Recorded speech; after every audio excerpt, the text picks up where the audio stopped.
produk Indonesia harus kompetitif harganya dong. Kalau memang produk Cina atau produk Tiongkok lebih bagus dan lebih murah, ya kenapa tidak kita beli produk dari mereka saja? Hati-hati loh, ini sikap.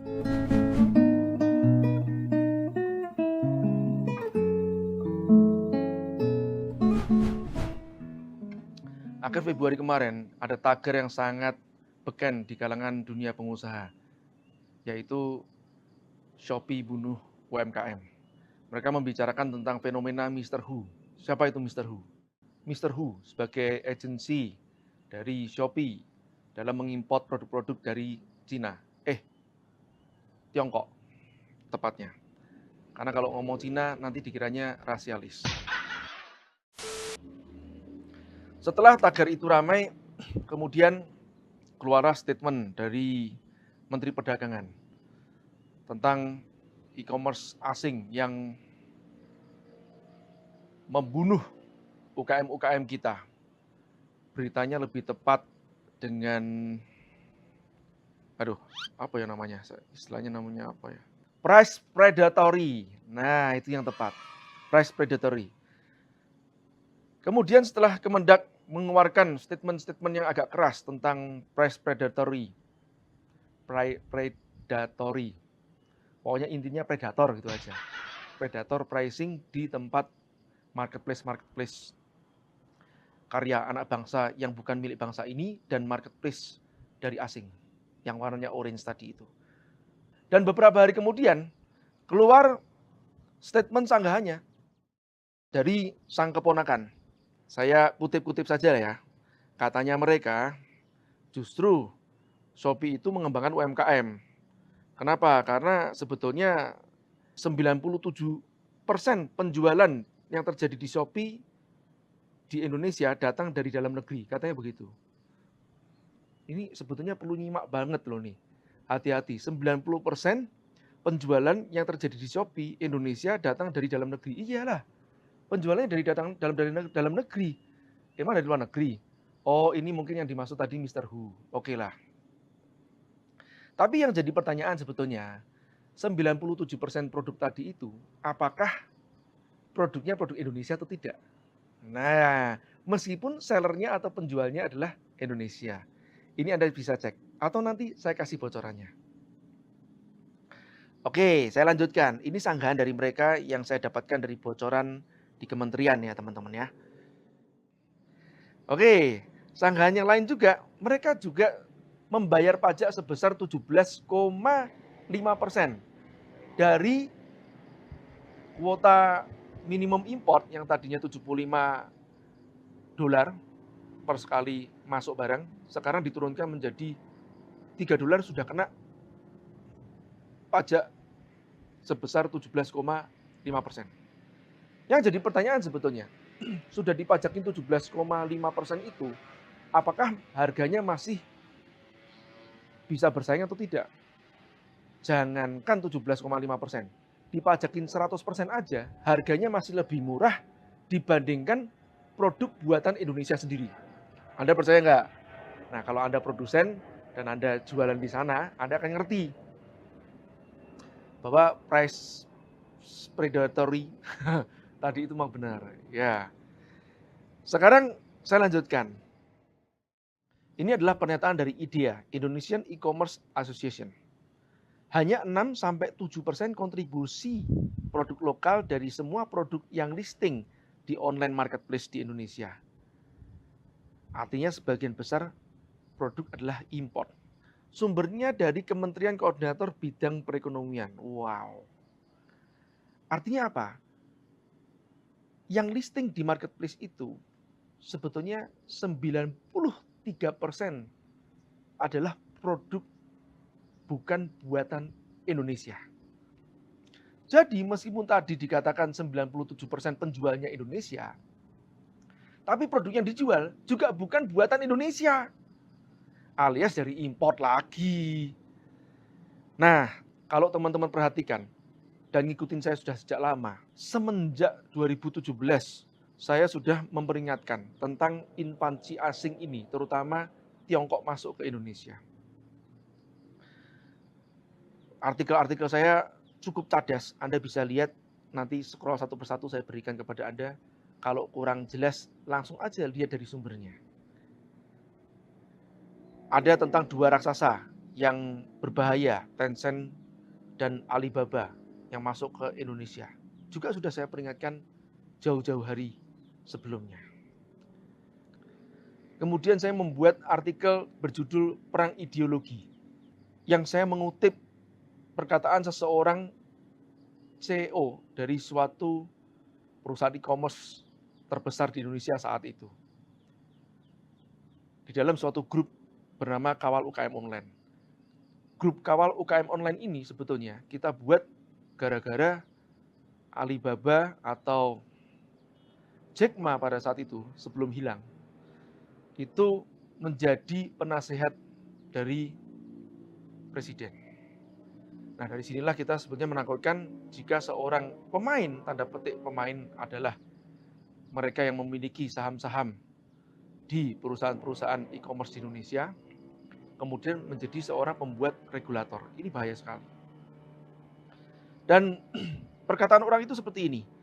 Kalau saya sudah menyatakan bahwa the Chinese have won sejak Xiaomi pertama diluncurkan. Sejak itu fokusnya adalah cara hidup berdampingan dengan Cina. Bukan mengalahkan karena mereka sudah menang. Ini sengaja saya copas aslinya termasuk tipe-tipenya biar tetap otentik. Kemudian apa yang saya katakan kepada orang ini? Saya mengatakan, wah ini bahaya banget nih. Ini harus berbicara masalah ideologi. Apa maksudnya ideologi? Kalau dulu para pejuang-pejuang kita sudah menyatakan bahwa Belanda itu menang atau Jepang itu menang dan mereka berhenti untuk berjuang. Kemudian mereka mengatakan kita harusnya sudahlah, kita sudah kalah. Kita bekerja sama mereka saja. Kita terima saja. Tidak akan ada terjadi kemerdekaan ini. Meskipun tidak dikatakan 100% bahwa kemerdekaan itu adalah dari perjuangan kita. Tapi Allah ridho dikarenakan kita berjuang pada saat itu. Makanya dalam pembukaan Undang-Undang Dasar 45 dikatakan, atas berkat rahmat Allah yang Maha Kuasa dan dengan didorongkan oleh keinginan luhur supaya berkehidupan kebangsaan yang bebas, maka rakyat Indonesia menyatakan dengan ini kemerdekaannya. Pembukaan Undang-Undang Dasar 45. Jika kita masih ingat dengan cuplikan itu, harusnya kita punya iman bahwa tugas kita ini adalah berjuang. Kemenangan itu dari Allah. Tapi jangan pernah kita menyerah dengan penjajahan. Termasuk penjajahan perekonomian. Karena penjajahan saat ini bukanlah penjajahan secara fisik. Biasanya ada yang berkomentar seperti gini.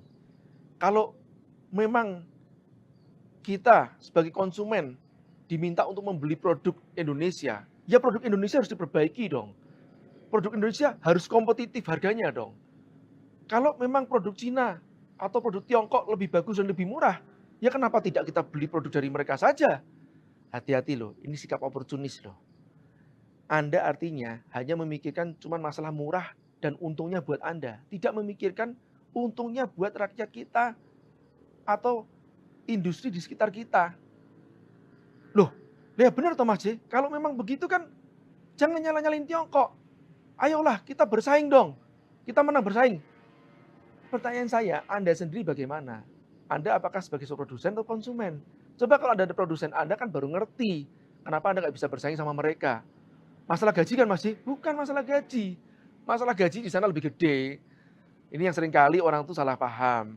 Kalau zaman dulu banget, Cina mah gajinya murah banget. Sekarang mah di Cina, UMR 10,5 juta. Anda nggak percaya? Cek aja di sana. Saya sudah ke sana soalnya, wawancara dengan mereka secara langsung. Tapi masalahnya, ekonomi of skill-nya itu loh. Skala ekonomisnya mereka memang besar sekali sehingga mereka bisa membuat murah sekali. Dan mesin-mesin produksinya juga modern, bahan baku mereka yang menguasai. Dan yang paling penting, pemerintahnya mereka mendukung dengan regulasi-regulasi ekspor yang meringankan mereka. Ini kebalikannya di Indonesia. Nah, sebaliknya impor dipersulit oleh mereka. Ini harus tahu nih regulasinya. Jadi tidak bisa kita sekedar menyalahkan seperti itu. Sekarang kembali lagi ke tempat marketplace. Apa sebetulnya yang terjadi di sana? Sekarang kita ambil suatu studi kasus yang terjadi di marketplace yang orange tadi. Ada suatu minyak yang ternama nih di Indonesia. Kalau ibu-ibu biasanya tahu minyak ini apa. Namanya kutus-kutus. Harga ecerannya sebetulnya Rp240.000 per satu botol.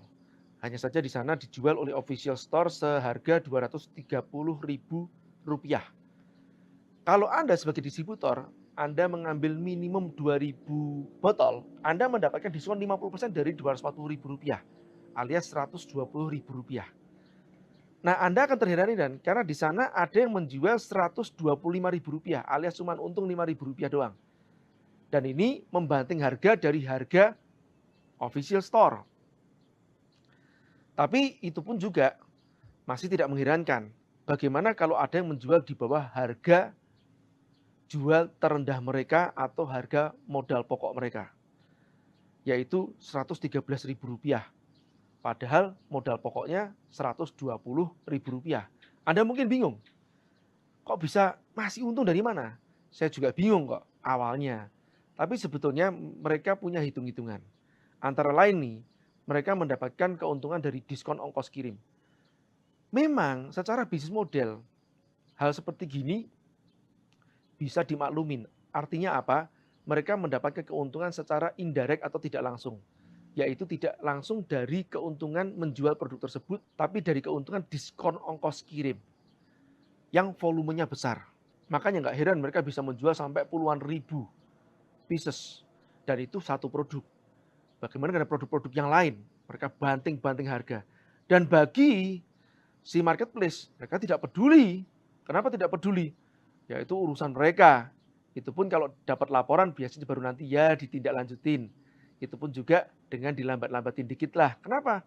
Karena sudah menguntungkan bagi mereka. Loh, kok bisa menguntungkan dari mana Mas Ji? Ya dapat komisi dari penjualannya kan. Yang senilai 3-7% itu. Tapi bagi UKM Indonesia yang seperti ini tidak sehat. Ini belum bicara masalah predatory pricing oleh produk-produk dari impor tadi. Terus apa solusinya, Mas J? Solusinya kalau buat saya nih, ada dua macam nih. Yang pertama adalah solusi untuk pemerintah, yang kedua adalah solusi untuk UKM kita. Solusi untuk pemerintah, 17,5% tadi tidak menyelesaikan masalah.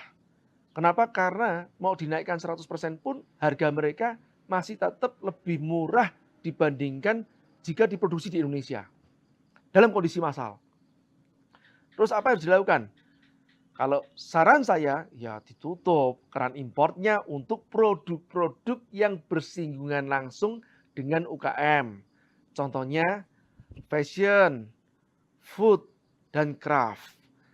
Nah, silahkan import produk-produk atau bahkan dipermudah importnya untuk produk penunjang produksi, seperti misalkan mesin produksi atau bahan-bahan baku dalam produksi yang masih belum bisa diproduksi di Indonesia atau tidak efisien jika diproduksi di Indonesia.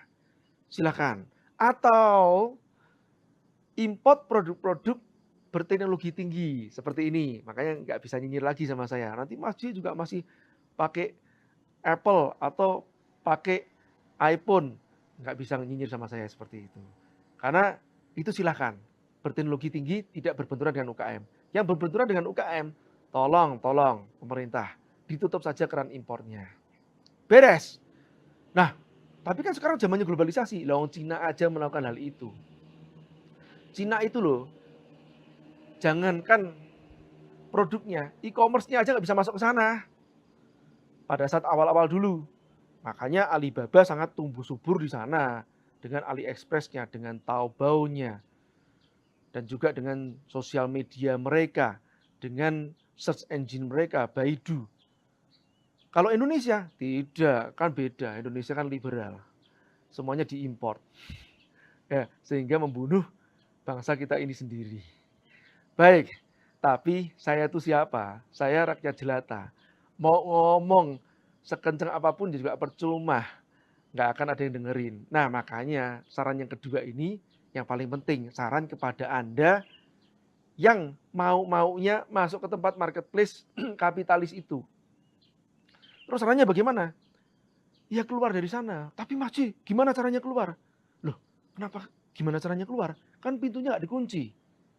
Ya maksudnya gini Mas Ji, kita kan sudah ketergantungan terhadap traffic. Lah itulah salahnya sampean. Kenapa kok ketergantungan? Harusnya kita menciptakan kemandirian. Tapi di sana jual kan langsung laris Mas Ji. Jual langsung laris. Lah iya, jual langsung laris, tapi nggak lama langsung mati. Mau begitu. Semuanya ada konsekuensi. Yuk kita bangun traffic mandiri. Kita mulai membuat konten-konten yang bermanfaat untuk menarik traffic. Atau menggunakan influencer-influencer lokal. Influencer-influencer merah putih yang belanjanya produk merah putih juga. Itu yang harus kita lakukan gitu. Nah, yang terbaik ada sosial-sosial media buatan Indonesia, traffic-traffic source buatan Indonesia yang kita kerjasamakan untuk sumber traffic kita. Bukan larinya ke IG Ads, FB Ads lagi, asing lagi. Atau apalagi ke marketplace kapitalis. Gitu ya teman-teman ya. Next kita bicarakan yang lebih detail lagi. Insya Allah Yuk Bisnis sudah mempersiapkan paket-paket bagi Anda yang ingin hijrah dari marketplace ke toko online mandiri Anda.